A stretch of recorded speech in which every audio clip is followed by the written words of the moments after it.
की बात, मैं भी 1995 से राजनीति करता हूँ। मेरा भी शौक़ है कि एक बार विधानसभा जा कर के कुरहनी के लोगों को दुख दर्द को समझूं और उनको सेवा करूं।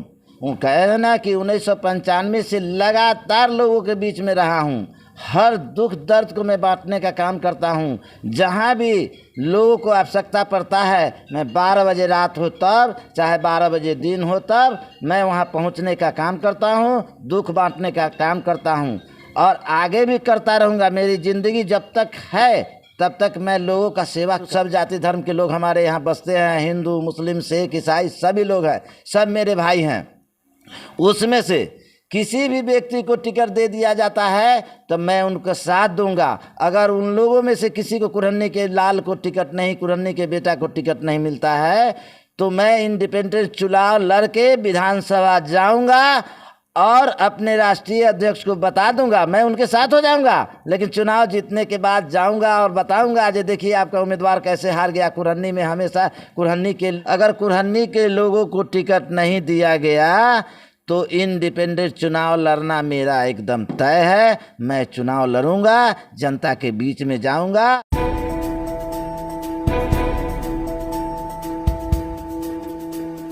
कुरहनी विधानसभा में राजद विधायक की सदस्यता जाने के बाद ये विधानसभा अब खाली पड़ा हुआ है। ऐसे में चुनावी सरगर्मी काफ़ी तेज़ हो चुका है और लोग जो है अब टिकट के लिए काफ़ी सारे लोग दावेदारी कर रहे हैं। ऐसे में हमारे साथ बातचीत करने के लिए दरियापुर कफेन के मुखिया प्रतिनिधि महेश राय है और इन्होंने समाज के बीच में काफ़ी शुरू से ही सेवा करते आए हैं। क्या कुछ उपचुनाव को लेकर इनका मुद्दा रहेगा और क्या कुछ अपना ये उम्मीदवारी देंगे, आइए इनसे खास बातचीत में इनसे हम जानने का प्रयास करते हैं। क्या कुछ लग रहा है इस बार, अब तो चुनाव होने जा रहा है, उपचुनाव? सबसे पहले मैं आप लोगों को धन्यवाद करता हूं कि आप यहां तक पहुंच करके हमसे कम से कम इस बात का चर्चा तो की है। और मुद्दा क्या है? मुद्दा तो विकास ही मुद्दा होता है, बेरोजगारी ही मुद्दा होता है। विकास और बेरोजगारी, भ्रष्टाचार के मुद्दा लेकर के कुरहनी में चलना है। और हम लोग तो 1995 से हम चुनाव देखते आ रहे हैं, लोगों को लड़ाए भी हैं। हम यहाँ पे चुनाव लड़ाए हैं, अजय निषाद को भी चुनाव लड़ाए हैं। शुरू में वो राजद के उम्मीदवार बने थे उस समय 1995 के बाद, और लोगों को भी, सब लोगों को हम लोगों ने चुनाव लड़ाया।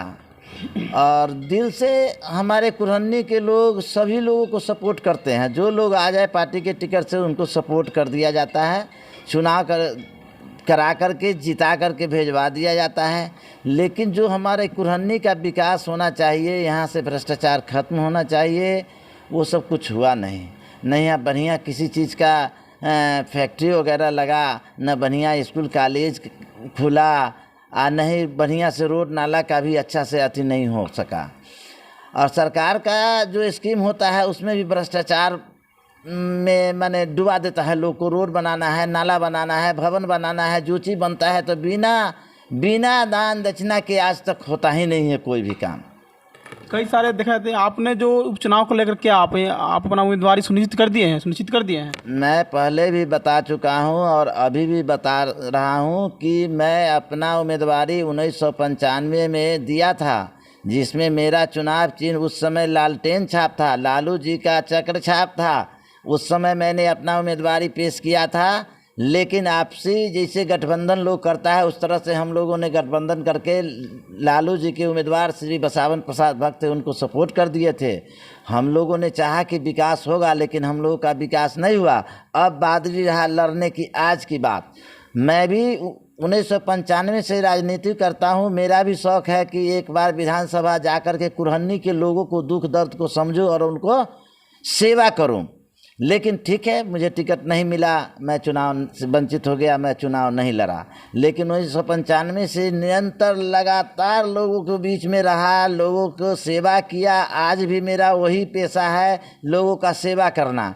हम पहले भी आपको बता चुके हैं कि हम तभी चुनाव लड़ेंगे जब हम लोगों की बात नहीं माना जाएगा। जो राष्ट्रीय जनता दल के हो या बीजेपी का हो या जदयू का हो, जी हम चाहते हैं कि उन सभी लोग कुरहनी का ही हो उम्मीदवार। चूँकि मीनापुर में जाइए तो मीनापुर के लोग को मिलता है, साहेबगंज में जाइए साहेबगंज के लोग को मिलता है, बलूराज में जाइए वहाँ के लोग को मिलता है, गायघाट जाइए वहाँ के लोग को मिलता है। कुरहन्नी में क्या ऐसा हो गया कि हमारे राष्ट्रीय अध्यक्ष लालू प्रसाद हों या हमारे राष्ट्रीय अध्यक्ष बीजेपी के जो हैं वो हों या नीतीश जी हों, कुरहन्नी के लोगों को टिकट देने से वंचित कर देते हैं। हम इस बार पूरे कुरहन्नी भर में अलग जगाएंगे, कुरहन्नी के लोगों को टिकट मिलेगा तो ठीक है, चुनाव में जिसको मिलेगा हम लोग पूरे प्रखंड घूम घूम के सहायता करेंगे। अगर कुरहन्नी के लोगों को टिकट नहीं दिया गया तो इंडिपेंडेंट चुनाव लड़ना मेरा एकदम तय है। मैं चुनाव लड़ूंगा, जनता के बीच में जाऊंगा और बहुत स्नेह प्यार जनता का मुझे भी मिलता है, मुझे कोई दिक्कत नहीं होता है। आज भी मैं आपको बता दूं कि मैं मुखिया पद पर यहाँ मेरी पत्नी है, इससे पहले लदौड़ा सुमेरा का मैं पैक्स अध्यक्ष था, उसके बाद दरियापुर का फैन का भी मेरी पत्नी पैक्स अध्यक्ष है, यहाँ के मुखिया है। आपके सामने अभी 3 दिन पहले निर्विरोध व्यापार मंडल का मैं अध्यक्ष बना हूँ। तो मेरा एक यही तमन्ना है जो कुरहन्नी के बेटा ही एमएलए हो और कुरहन्नी के दुख दर्द को समझे, यहाँ अच्छा से सींचे। यहाँ का जो किसी भी तरह का घटना फलाना चिलाना होता है तो एमएलए एमपी यहाँ नहीं आता है। हम लोग सबसे पहले जाते हैं, दुख दर्द में सम्मिलित होते हैं, लोगों का दुख बांटते भी हैं। आज का बता दें, इस कुरहन्नी प्रखंड के अंतर्गत अगर 10 लाख रुपया आता है किसी काम के लिए तो उस 10 लाख में से समझिए सरकार का काम 5 लाख का ही होता है, 5 लाख रुपया का बंदरबाट किया जाता है। कुरहन्नी में ऐसा अभी किया गया है, पहले से जो लोग ताकतवर हैं, सामंतवादी हैं, जो चाहते हैं कि अपना पॉकेट के भरे, वो लोग आज भी कब्जा करके रखे हैं अपने यहाँ। चुनाव को लेकर क्या कुछ आपकी उम्मीदवारी अगर स्थानीय कुरहन्नी से होगी? एकदम बिल्कुल बिल्कुल। मैं सभी पार्टी के यहाँ अपना बायोडाटा पेश करूँगा। मैं आज का थोड़े हूँ, मैं 1995 से सेवा करते आया हूँ। खास करके लालू जी के हम लोगों ने माना है, भगवान के तरह उनको माने हैं, आज भी हम लोगों के लिए दिल में बसे हुए हैं। आज भी मैं उनसे आपके मीडिया कर्मी के माध्यम से मैं आगाह करना चाहता हूं कि अगर आपने कुरहन्नी के लाल को किसी को भी किसी जाति धर्म के, मैं नहीं आती हूँ, सब जाति धर्म के लोग हमारे यहाँ बसते हैं, हिंदू मुस्लिम सिख ईसाई सभी लोग हैं, सब मेरे भाई हैं। उसमें से किसी भी व्यक्ति को टिकट दे दिया जाता है तो मैं उनका साथ दूंगा। अगर उन लोगों में से किसी को कुरहन्नी के लाल को टिकट नहीं, कुरहन्नी के बेटा को टिकट नहीं मिलता है तो मैं इंडिपेंडेंट चुनाव लड़के विधानसभा जाऊंगा और अपने राष्ट्रीय अध्यक्ष को बता दूंगा, मैं उनके साथ हो जाऊंगा। लेकिन चुनाव जीतने के बाद जाऊंगा और बताऊंगा जो देखिए आपका उम्मीदवार कैसे हार गया कुरहन्नी में। हमेशा कुरहन्नी के, यानी कि अगर आपको आरजेडी की तरफ से अगर टिकट नहीं मिलेगा तो आप निर्दलीय उम्मीदवारी पेश करेंगे। हाँ, और वहाँ जीत के जो है दिखाएंगे कि हम भी इस समाज के लिए लड़े हैं। जीत मेरा 100% होगा। सारे नौजवान के दिल में मैं बसता हूँ, सभी बुजुर्ग के दिल में मैं बसता हूँ। मैं कह रहे ना कि 1995 से लगातार लोगों के बीच में रहा हूँ, हर दुख दर्द को मैं बांटने का काम करता हूँ। जहाँ भी लोगों को आवश्यकता पड़ता है, मैं 12 बजे रात हो तब, चाहे 12 बजे दिन हो तब, मैं वहाँ पहुँचने का काम करता हूँ, दुख बांटने का काम करता हूँ और आगे भी करता रहूँगा। मेरी ज़िंदगी जब तक है तब तक मैं लोगों का सेवा करता हूँ। यानी कि निश्चित है अगर टिकट नहीं मिले आप निर्दलीय उम्मीदवारी पेश करेंगे। हाँ, हमारे कुरहन्नी के नौजवान, कुरहन्नी के बेरोजगार को, नौजवान को अगर टिकट नहीं मिला, यहाँ के लोगों को, यहाँ के कोई भी जाति धर्म के बेटा को, तो मेरा उम्मीदवारी तय है, कहीं नहीं रोक सकता है इसको। अगर कुरहन्नी के स्थानीय लोगों को मिल गया तो आप क्या करेंगे? नहीं, अगर हमारे भाई में से किसी जाति धर्म में से अगर हमारे यहाँ कुरहन्नी के बेटा को टिकट लालू जी दे देते हैं, नीतीश जी दे देते हैं, मोदी जी दे देते हैं यहाँ के बेटा को पर्सनल, तो मैं डिस्टर्ब करने के लिए नहीं जाऊँगा। मैं वैसा नालायक नहीं हूँ कि अपने ही पाँव पर अपना कुल्हाड़ी मार लूँ। मेरा आप भी तो मेरा भाई हैं, आप कुरहन्नी के वासी हैं तो मेरा भाई हैं। कुरहन्नी में जितने नौजवान हैं वह मेरा खून के तरह रिश्ता जोड़ करके मैं उससे रखा हूँ। किसी नौजवान को आप टिकट दीजिए नहीं, यहाँ के पढ़े लिखे अच्छे इंसान को, जो आपके लिए दिन रात रोड पर चप्पल खिया करके झंडा खड़ा करके रखता है, क्या उसका क्या मनसा है? उसका भी मनसा यही है मैं चुनाव लड़ूँ, लोगों का सेवा करूँ। आप दीजिए, हम लोग तो आज से नहीं कहे ना, 1995 से निरंतर लगातार रोड पर कितना जूता चप्पल हम लोगों ने पटना से लेकर मुजफ्फरपुर तक तोड़ दिया लोगों को स्वागत करने में। लेकिन जब इलेक्शन का टाइम आता है, जब अपना बायोडाटा हम लोग पेश करते हैं, तो हमारे बड़े लीडर जो हैं वह क्या करते हैं कि शीशा भी नहीं खोलेंगे, सीधे छतरी पर अपन माला फेंकवाएंगे। जो अभी सुनने का टाइम नहीं है, सुनने का टाइम नहीं है, या यहाँ का टिकट बदल गया, यहाँ समीकरण बदल गया, तो आप गाय घाट का समीकरण क्यों नहीं बदलते हैं? कटरा का और आई का समीकरण क्यों नहीं बदलते हैं? मीनापुर का समीकरण क्यों नहीं बदलते हैं? साहेबगंज का क्यों नहीं बदलते हैं? सकरा का क्यों नहीं बदलते हैं? कि सिर्फ कुरहन्नी का ही समीकरण बदलता है, आप दूसरे लोगों को टिकट देते हैं। कुरहन्नी के क्या नौजवान सब जाहिल जट है? यहाँ कोई पढ़ा लिखा नहीं है, कोई ताकतवर नहीं है, कोई पैसा वाला नहीं है। आप यहाँ के लोग को दीजिए, यहाँ के लोग को हम लोग जिता करके सबसे ज़्यादा अधिक मत से जिता करके भेजेंगे। तो कहना था कि स्थानीय लोगों को अगर टिकट मिले, अगर नहीं मिलेंगे तो ये अपने उम्मीदवारी पेश करेंगे, यही ना? एकदम तय है, कहीं इसमें दुमत नहीं है। यहाँ के स्थानीय लोगों को अगर टिकट नहीं मिलता है, कहे वर्कर क्या कर रहा है? वर्कर जो जितना सभी दल के हमारे यहाँ जो वर्कर है, नौजवान है, वो किस लिए? तो आप जो है अदर पार्टी में भी अपना बायोडाटा पेश किए, सही पार्टी में? मैं करूँगा, क्यों नहीं करूँगा? सभी लोग हम कहते हैं कि कल नीतीश जी, कल लालू जी अलग अलग चल रहे थे, उनका मन मिजाज मिला, एक जगह हो गए कि नहीं हो गए। तो बड़े लोग मिल जाते हैं तो उसको कोई कहने वाला नहीं। हम वर्कर, छोटा वर्कर हैं, अपने समाज के सेवा करने के लिए किसी से हाथ मिला ले में हमको कोई परहेज नहीं है।